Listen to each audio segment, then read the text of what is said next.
देश दुनिया की कुछ ताज़ा तरीन खबरें लेकर एक बार फिर आपके सामने हाजिर हूं। दोस्तों, इस वीडियो के लास्ट में एक ऐसी खबर आप लोगों को बताऊंगा जो आपके बच्चों की जिंदगी से जुड़ी है। ध्यान से इस वीडियो को देख लेना, वरना हो सकता है कि आपके बच्चे के साथ भी ऐसा हादसा ना हो जाए।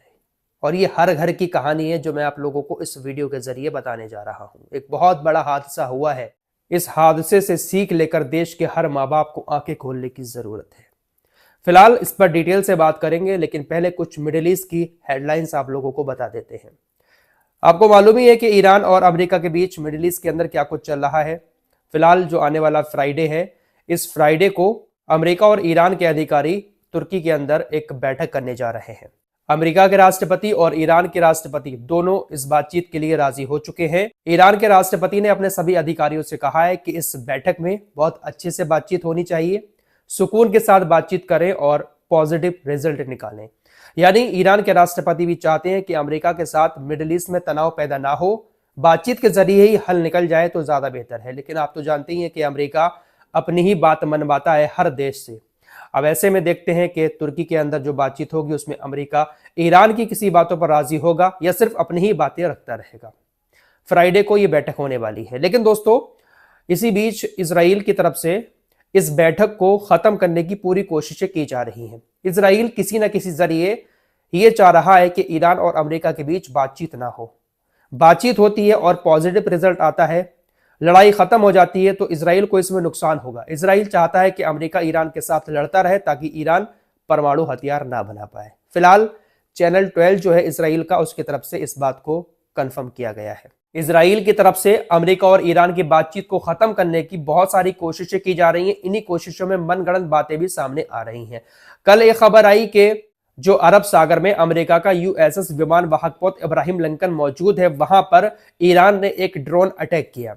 हालांकि इस ड्रोन अटैक के बारे में अभी तक ना तो ईरान की तरफ से कुछ कहा गया और ना ही अमेरिका की तरफ से, लेकिन आग में घी डालने का काम इजराइल कर रहा है कि देखिए, एक तरफ बातचीत की जा रही है, दूसरी तरफ ईरान अमेरिका के विमान वाहक पोत पर ड्रोन अटैक कर रहा है। दरअसल आपको मालूम ही है कि अमेरिका का विमान वाहक पोत मिडिल ईस्ट में पहुंच चुका है। हालांकि लोकेशन कहां होती है पता नहीं चल पाता, लेकिन अरब सागर में इब्राहिम लिंकन के मौजूदगी की खबरें आ रही हैं। ऐसी खबर आई कि ईरान का जो शाहिद 139 ड्रोन है वो इब्राहिम लिंकन तक पहुंच गया। जैसे ही वहां पर ड्रोन को उड़ता हुआ देखा तो अमेरिका की नेवी ने F-35C फाइटर जेट से ईरान के उस शाहिद ड्रोन को मार गिराया। दोस्तों, ईरान का ये जो ड्रोन अमेरिका के विमान वाहक पोत तक पहुंचा था, इससे एक बात का भी खुलासा हो रहा है कि शायद चाइना जो निगरानी कर रहा है सैटेलाइट के जरिए मिडिल ईस्ट की, उसी निगरानी के जरिए शायद चाइना ही लाइव लोकेशन हर चीज की ईरान को साझा कर रहा है। इसीलिए ईरान का ड्रोन अमेरिका के विमान वाहक पोत की लाइव लोकेशन लेकर वहां तक पहुंच गया।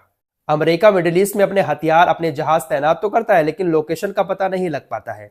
फिलहाल अब ऐसी खबरें आ रही कि जब बातचीत का दौर शुरू होने वाला है तो अब अमेरिका अपने विमान वाहक पोत यूएसएस इब्राहिम लिंकन को अरब सागर से तकरीबन 1400 किलोमीटर दूर ले गया है। अदन की खाड़ी जो है वहां पर अब उसने अपने इब्राहिम लिंकन को तैनात कर दिया है। अरब सागर जो है वो ईरान के थोड़ा करीब है। अदन की खाड़ी जो है, जो समुद्र के अंदर ही है, वो ईरान से तकरीबन 1400 किलोमीटर दूर है। अब खबर आ रही है कि अमेरिका उसको वापस वहां पर ले गया है। ईरानी नौसेना के हवाले से एक ऐसी खबर भी सामने आ रही है कि ईरानी नौसेना ने तकरीबन 2600 किलोमीटर पानी के अंदर मार करने वाली एक पनडुब्बी मिसाइल का अनावरण किया है। तकरीबन 2600 किलोमीटर पानी के अंदर एक गुप्त पनडुब्बी जाकर मिसाइल अटैक कर सकती है। बाकायदा तस्वीरें सामने आई हैं, लेकिन अभी तक पूरी तरह से ये खबर कंफर्म नहीं है। हालांकि ईरानी नौसेना के हवाले से ये खबर चलाई जा रही है। तो ईरान के पास मिसाइलें एक से बढ़कर एक हैं। लंबी दूरी की मिसाइलें भी हैं, पानी में मार करने वाली मिसाइलें भी हैं, और ये सारी जानकारी अमेरिका को है। इसीलिए शायद अमेरिका ईरान के साथ बातचीत करने के लिए राजी हुआ है, वरना अमेरिका इतनी आसानी से किसी से बातचीत करता नहीं है। एक खबर कतर को लेकर भी चल रही है कि कतर ईरान को अरबों डॉलर देने की पेशकश कर रहा है। बदले में कतर चाहता है कि अमेरिका के साथ ईरान परमाणु समझौते पर हस्ताक्षर कर दे। परमाणु समझौता हो जाएगा तो फिर ईरान परमाणु हथियार नहीं बना पाएगा। हालांकि इस खबर को भी मैं पूरी तरह से कंफर्म नहीं कर रहा हूं, लेकिन जब खबर आती है तो कुछ ना कुछ तो उसमें सच्चाई होती है। कतर बिचौलिया देश बनना चाह रहा है।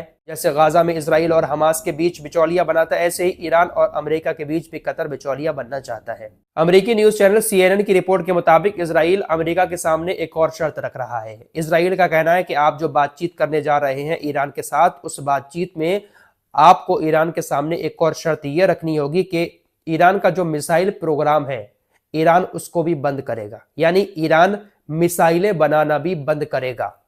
अगर ईरान इसके लिए राजी होता है तो ठीक है, और अगर ईरान इस बात पर राजी नहीं होता है तो इजराइल फिर ईरान के ऊपर एक तरफा हमला करेगा, भले ही अमेरिका उसमें साथ दे या ना दे।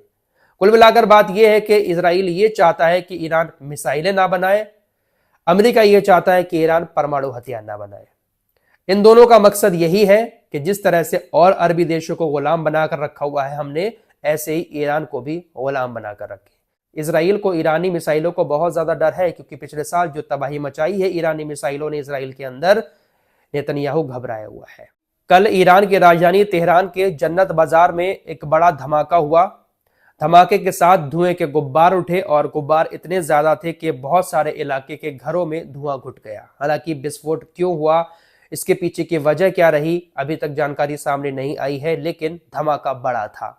हालांकि इस धमाके में किसी के हताहत होने की खबर सामने नहीं आई है। तो ईरान के अंदर ऐसे धमाके आए दिन होते रहते हैं। अब ये धमाके कौन करता है, कैसे होते हैं, मोसाद के एजेंट तो बहुत ज्यादा एक्टिव हैं ही ईरान के अंदर। हो सकता है कि उन्हीं के जरिए ईरान के अंदर कुछ ना कुछ खुराफात की जाती हो। लीबिया के शासक मुअम्मर गद्दाफी का नाम तो आपने सुना ही होगा। उनके बेटे सैफ अल इस्लाम गद्दाफी की कल मौत हो गई। कुछ बंदूकधारियों ने उनको मार दिया। उनके करीबी लोगों की तरफ से बताया गया कि जो उनकी निगरानी में कैमरे लगे हुए थे, पहले उनको खराब किया गया, उसके बाद उनको मार दिया गया। आइए अब अपने देश की उस खबर पर बात करते हैं जिस खबर को आज हर माँ बाप को ध्यान से सुनना चाहिए।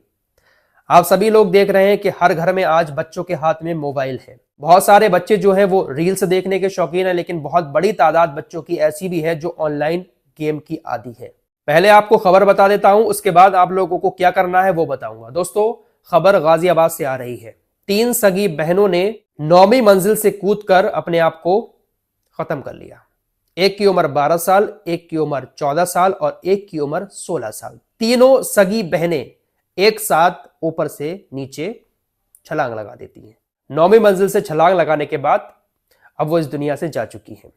हुआ क्या इन 3 बहनों के साथ? दरअसल ये तीनों बहनें पिछले 3 साल से एक कोरियन गेम खेल रही थी। ये जो कोरियन गेम था, रिपोर्ट्स के मुताबिक ये टास्क बेस्ड गेम था, यानी इस गेम में कुछ टास्क दिए जाते थे सामने वाले को।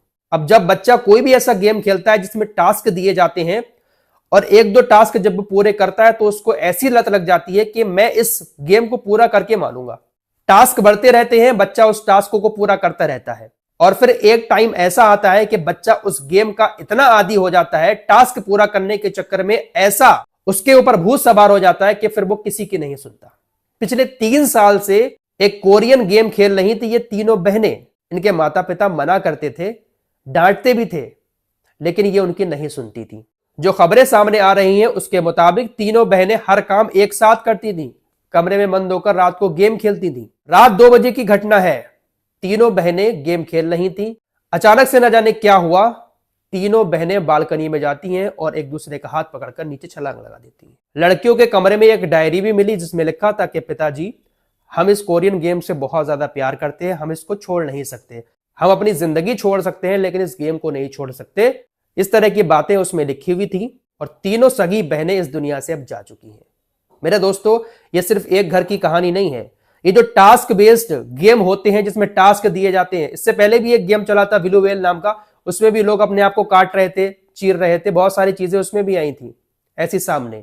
अगर आप अपने बच्चे को मोबाइल दे रहे हैं तो अपने बच्चे के मोबाइल की समय समय पर निगरानी भी करते रहें। बच्चे के दिमाग पर किसी चीज को हावी ना होने दें। अरे बच्चा है, आपके कंट्रोल से बाहर थोड़ी ना हो जाएगा। बच्चे को लत तभी लगती है जब आप उसको छूट देते हैं। आपने उसको मोबाइल दे दिया, होश ही नहीं है, बच्चा क्या कर रहा है कोई पता नहीं है पेरेंट्स को, लेकिन वही आदत धीरे धीरे एक लत बन जाती है। और जब लत बन जाती है तो बच्चा फिर ना आपकी सुनता है और ना फिर अपनी जान की परवाह करता है। आप उसको डांटेंगे, मोबाइल छीनेंगे तो वो जान देने के लिए तैयार हो जाएगा, इसलिए आपको फिर मजबूरी में मोबाइल देना पड़ता है। तो अपने बच्चे को मोबाइल दें तो हर दूसरे दिन चेक करते रहें कि बच्चा देख क्या रहा है, कर क्या रहा है। बच्चों से भी कहना चाहूंगा, प्लीज यार ऐसे गेम का भूत अपने सर पर सवार मत करो। किसी भी चीज के ऐसे आदी मत बनो जो आपको और आपके परिवार को तकलीफ में डाल दे।